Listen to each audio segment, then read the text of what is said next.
Welcome, everybody, to Everyday Ethics. I'm your host, Michael Liebowitz, joined once again by Persephone. We have a fun show for you today, as long as Persephone does what she is supposed to. She's going to present some objections to me of the objectivist ethics, and we're going to see if I can answer them.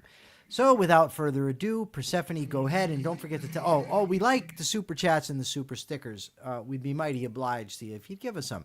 But Persephone, go ahead and tell them all the extracurricular stuff that I'm sure to forget about. So we're also streaming on Twitch. Please go and follow the Capitalist Corner on Twitch. Beginning of next month, we'll be choosing one random Twitch follower and doing a giveaway of either Capitalist Corner merch or Down the Rabbit Hole. So please go and follow on Twitch and watch on Twitch if you can. You should tell them what Down the Rabbit Hole is so they know. Yes, Down the Rabbit Hole is Mike's book that he co-authored, Down the Rabbit Hole, How the Culture of Corrections Encourages Crime. That is his galley copy. We're busy discussing that book right now in Crime, Corrections, and Culture, which is going to happen at 3:15. I hope everybody stays tuned for that.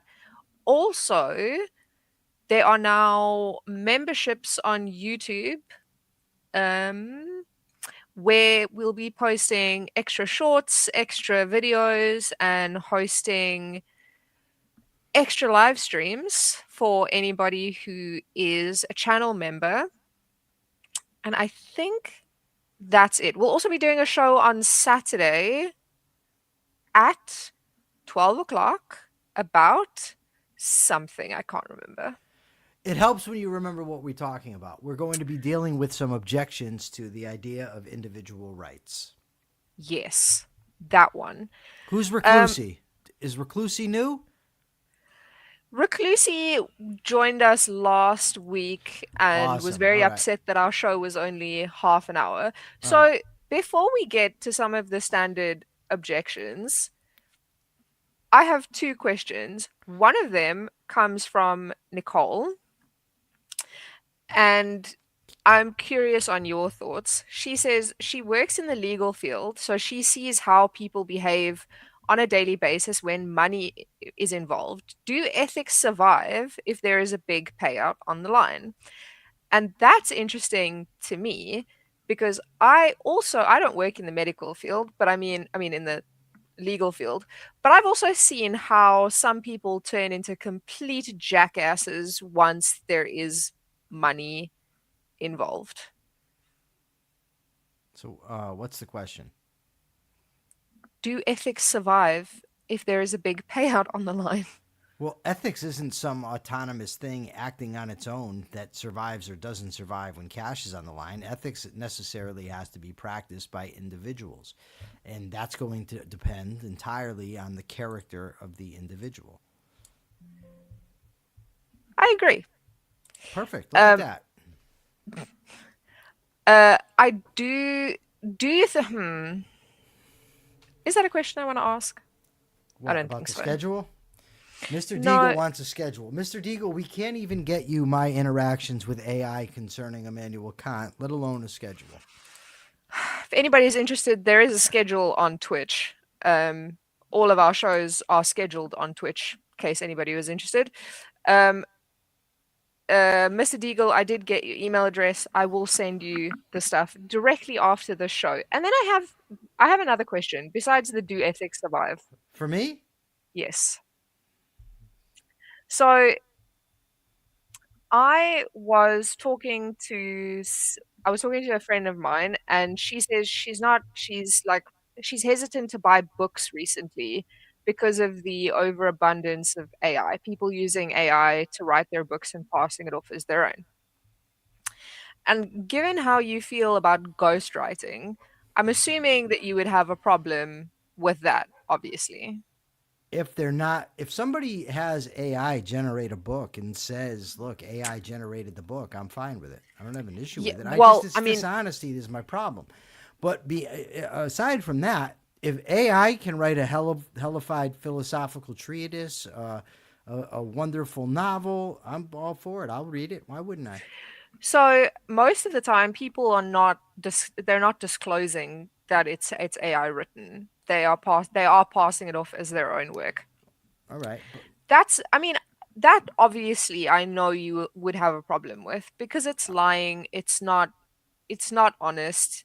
Um, right. the But Persephone, it's not the job of the consumer to dig into every book to find out if it's AI generated or to have a general boycott of reading because it might be AI generated.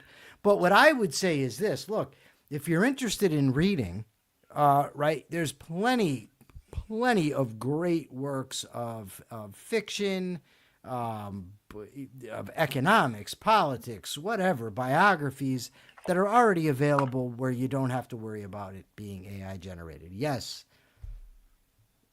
it's upside down, but it's the virtue of selfishness. So this is kind of my question, right? It's not the consumer's job to go and figure out if something is AI. What I said to my friend was that I don't like the AI witch hunts that are happening at the moment.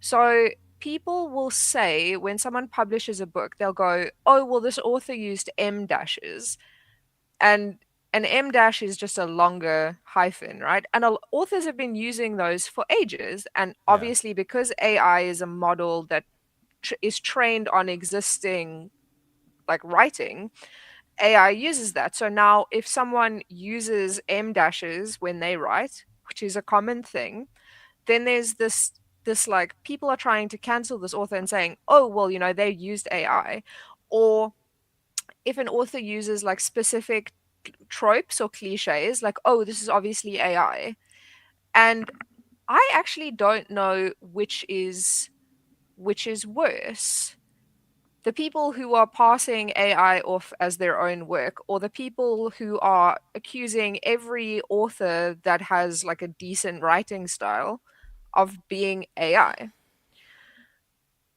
So, what do you think? Do you think that there's a standard of like how much evidence someone needs before they go and say they accuse an author of using AI and trying to destroy their reputation? Don't face palm me. I It's just don't. rude. I just, You it's don't not, care. no, it's just that, like, I can't imagine being one of these people. Like, if you're such a douche that you're out there looking to find people that are writing in AI and you're like, aha, I got him. Like, come on.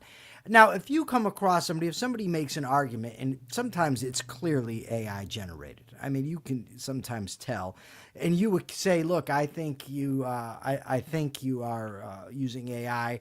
I don't have an issue with that, but the witch hunt stuff, it's ridiculous, and you really, I don't, I don't think the type of people that are in witch hunts looking for AI are the type of people interested in this particular show. And if they are, I don't think anything I'm going to say is going to convince them. You shouldn't be accusing people of things without an abundance of evidence, whether it's AI, a crime, of cheating on their spouse, of being a lousy lover, whatever. Reclusi, are you from South Africa? I believe Recluse, he said before, he's from South Africa. Maybe I'm wrong. Whatever. Anyway, so those were my two questions. Okay. Well, one was from Nicole and one was from me, just because it's something that Yes, I Recluse is from South Africa. represent. Um, It's not even a yeah, real country. Okay, go ahead. such a bitch sometimes. Okay, so we're I gonna resemble that remark. Okay, go you ahead. do. The structure of an argument can suggest AI. Yeah, Yes. I mean, For evidence of this, read Sherwin Newman. Okay, go ahead. okay, so the strongest objections to objectivist ethics. You sent me one, which uses like the world's most highfalutin language, which I'm not a fan of. But the first one is basically the is ought problem, or Hume's guillotine. So life is the standard of value. Yes. because living organisms need to sustain themselves. But Yes. why? I had a discussion with my husband about this. Why is my life the standard of value and not society or community? This is actually sort of sidetracked. Why is your own life the standard of value and not society Okay, or so your community? so you started off with Hume's guillotine, and now I know, you've and then pivoted to something else. So, yeah, I'm which sorry. I question do you got want answered? Okay, let's do Hume's guillotine first. Um, so no ought follows from an is without prior normative premise. Rand's move from life requires certain actions for its sustenance to you ought to take those actions appears to smuggle in a value commitment, namely that survival matters. Okay, so the problem here is you have an is. The is a human being that wants to live. That's your is. Once you have that is, you have an ought. You have a series of choices and commitments that would lead to that person surviving. You also have it in the question of ethics is how should I live? So it's presupposed that it's somebody that's already made the choice to live, right? So you have that aspect of it. It's also the default choice. I concede that choosing to live is a choice because you could choose not to. But as an infant, you come into this world trying to survive, whether you're suckling or whatever, you're chewing. So you move forward. There's no point at which you say, okay, I think I'm going to decide today to live. It's implicit. It's the de facto, the default choice that you've already made. So to say, well, you're presupposing a normative commitment. No, I'm presupposing the reality that ethics applies to living beings, that when you ask the question, you're presupposing a living being that has already chosen to live. That's your is, you get the ought. From the objectivist ethics, and I'm going to piggyback into the next, or not piggyback, but segue into the next objection. Once you have an individual life, there's things that are good for it, there's things that are bad for it, right?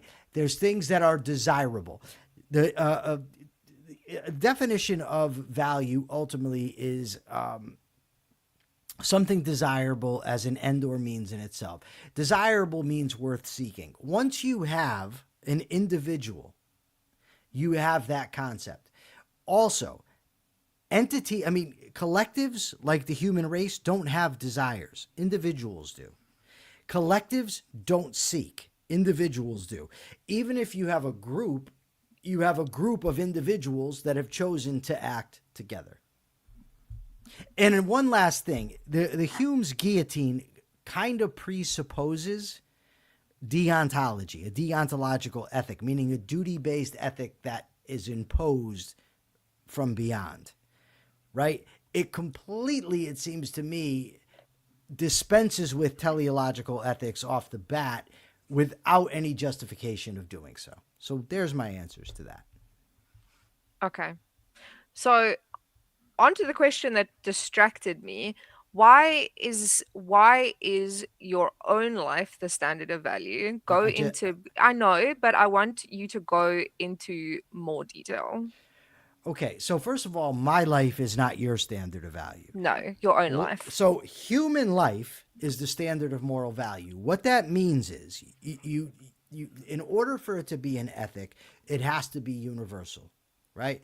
So you look and you say, what are the things that are universally good for human beings? So that is your standard.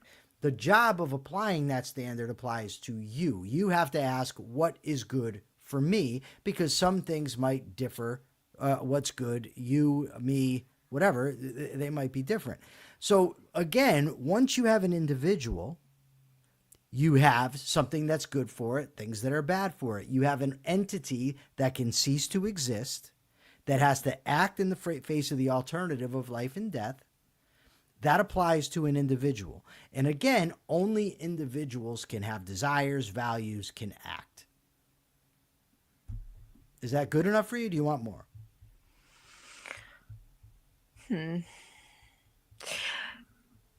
So it's really difficult to explain what I'm thinking because my brain is doing a weird thing.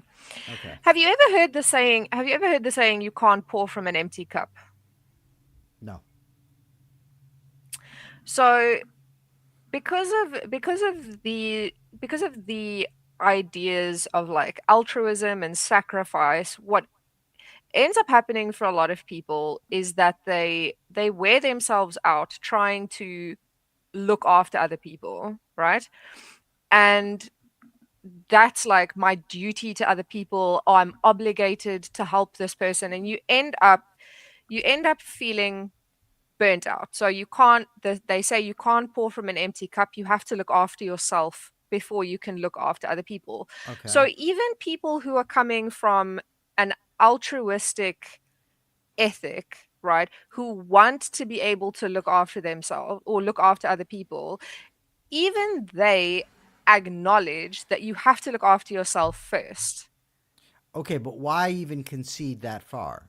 I mean, why get into the, well, you have a duty to other people? Prove it. If somebody makes that claim, if they claim that my life, my time, my effort, my intelligence properly should go to benefiting somebody else, I'd say prove it. So in that case, even if they can't prove that they're correct, then I would say, okay, then I don't give a shit. I don't have to prove anything to you. I'll act how the fuck I want. Right? But luckily, or fortunately, I can demonstrate that there's an individualist ethic.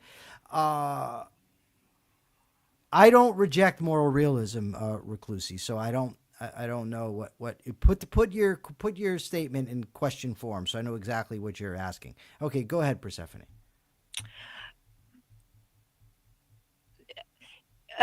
Yeah, I mean, I think my point is that yes, like even the people who claim that altruism is the way, even they at some base level It's acknowledge that. it's contradictory to its core, because if anybody was a true altruist, they'd end up dead quickly.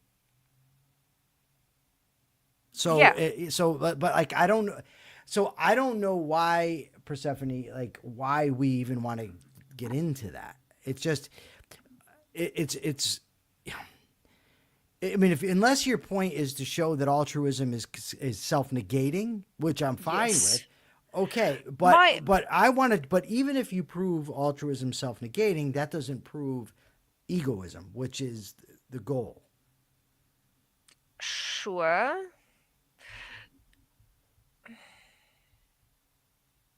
Hmm. I need to think.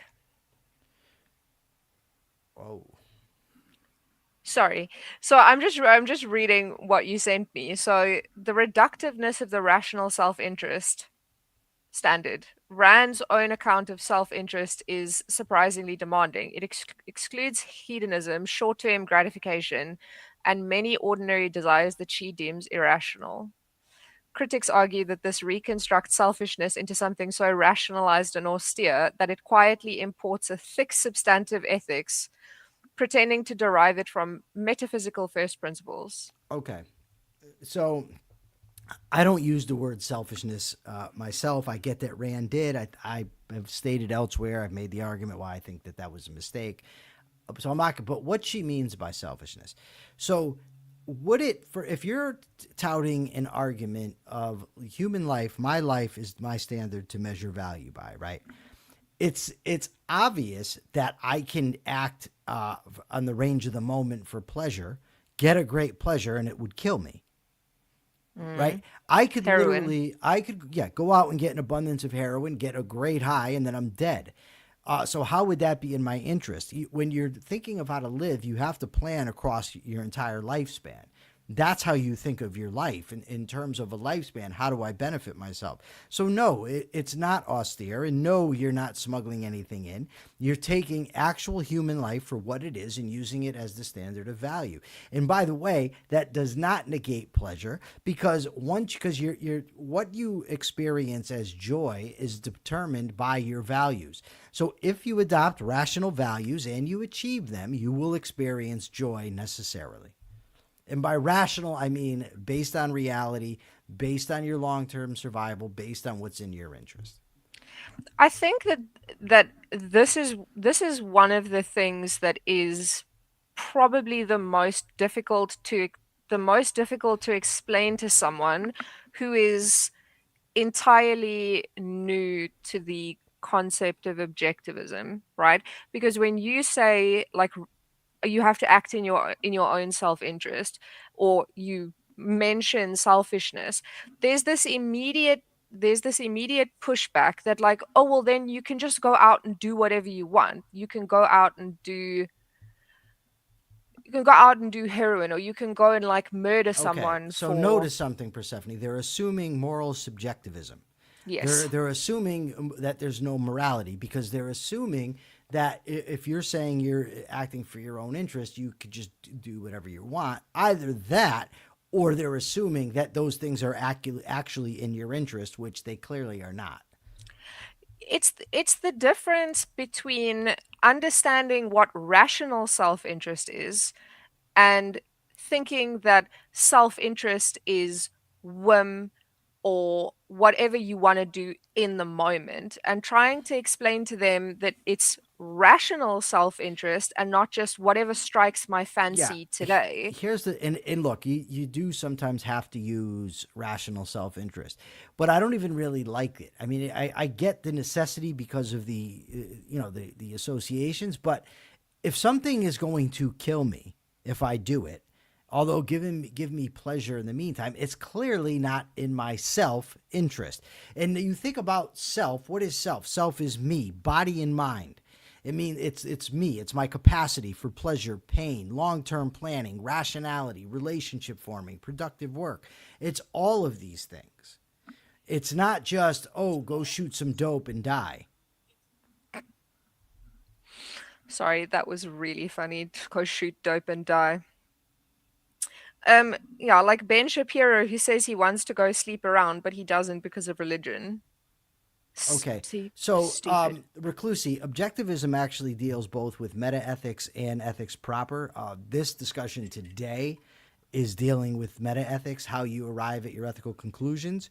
But within objectivism, you clearly have the fundamental values: reason, purpose, self-esteem. You have the primary virtue of rationality. You have the six derivative virtues of productiveness, honesty, independence, justice, integrity, pride. You also have the initiation of force is evil. You have the transition to politics. So there's plenty of practical ethics within objectivism. It's just today we decided to talk about meta ethics because we really haven't done it on the show. Yeah. Um, so I actually see, like, in the thing that you sent me, the next question in the I list of put something on questions. my hands today. Can I tell you something real quick? Yeah. This hand sanitizer that's odorized, and I've washed my hands like 6 times since, and I can't get this goddamn smell off of my hands, and it's pissing That me must off. be so fun. I hate that. I hate when a smell lingers. Yeah, I'm not Mm-mm. No. happy. I'm not happy at all. Okay, go ahead. There is something that will take it off. Um, I know this is going to be super unhelpful for you, but there is a bar of like metal soap that you can buy that is really good at removing strong odors. So like people use it to wash their hands after they chop onions or use garlic and stuff. So I'd look Okay, into that. Those are pretty cool. okay. S- Um, I'll just wash my hands a lot. I'm not going to get I'm anti. sure that that'll be real good for your skin. I wash my hands like 1,000 times a day. I'm OCD anyway. Don't worry about it. Go ahead. I hope you use moisturizer. I did, and my hands now have that moisturized feeling to it. Go ahead. Go, go, go. Okay, so there's two comments. Reclusi says, my comment was more a concern that some of the conversation here is appealing to normative considerations, which does not help or answer the meta-ethical question. I'm aware because well, I don't want to throw Persephone under the bus, but Throw me under the bus. Do it. no, Do it's just it. that you introduced what about altruism and what about you need to do this and that. I said I this is how this went down today. I went to Claude and I said, give me a list of the strongest objections to the objectivist ethics, and I sent it to Persephone. Persephone pulled an audible and wanted to ask me about altruist stuff and things of that nature. So that's why you're getting the mix of the discussion. But it's ultimately okay because the show's everyday ethics and the stuff is bound to come up anyway. Go ahead, Persephone. Persephone is easily distracted. But she's hot, so give her that. And she's incredibly smart and talented. Okay. So, bust down lit. I think ethics are based on the self-tribals, aka your own people, based on biology. Biology ethics, it's for self group, so human brain will always choose their ethics over others. I'm not sure what he means. I don't know. Is there If you're saying that the tribal instinct overrides individual ethics, I just disagree. I think with some people it clearly does, but if you decide to actually think, it won't. Okay. Okay. Yeah, Go sorry. ahead. I think that the autopilot response is tribal. Can be. Yeah.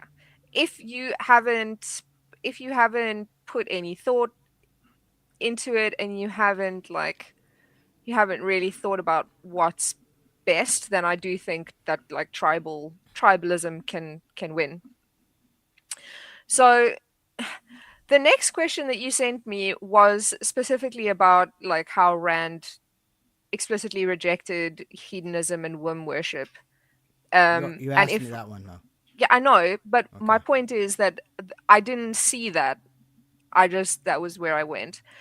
Um, Marginal cases. If rights are grounded in rationality and volitional consciousness, what is the moral status of a severely cognitively disabled adult who will never exercise reason? Does objectivism generate the conclusion that such a person has no rights? And if not, what argument prevents that conclusion without abandoning the rationality premise? Okay, it's irrelevant, and I'm going to tell you why it's irrelevant. The question assumes that such people have rights, because what it's assuming is that you're going to run into a problem because you're going to think this person has rights, but objectivism is going to disavow that. What we want to do in the case of ethics is establish a standard, and when we get to social engagements, how we should behave towards each other. Once we establish that, then we can get into the particulars, what Reclusi here was talking about, actual normative prescriptions. The first step is to discover and define what rights are. Then you get to possible edge cases. What about the person who can't exercise rights? What is our obligation to them? Maybe even if they don't have rights, we would say, well, it's still unethical to initiate force against such a person. It's unethical to inflict pain. I mean, there's an abundance of arguments that you might be able to use, but it's ultimately irrelevant when you're dealing with the broader questions of trying to discover whether there are ethical norms, whether there are objective rights or not. It's like when Andrew Wilson asked me in a debate, well, what about having sex with your dead grandmother? How can you prove that's wrong? He's assuming it's wrong. Now, I happen to think it is wrong. But the point is he assumes it's wrong and then wants to put the onus on me to prove it.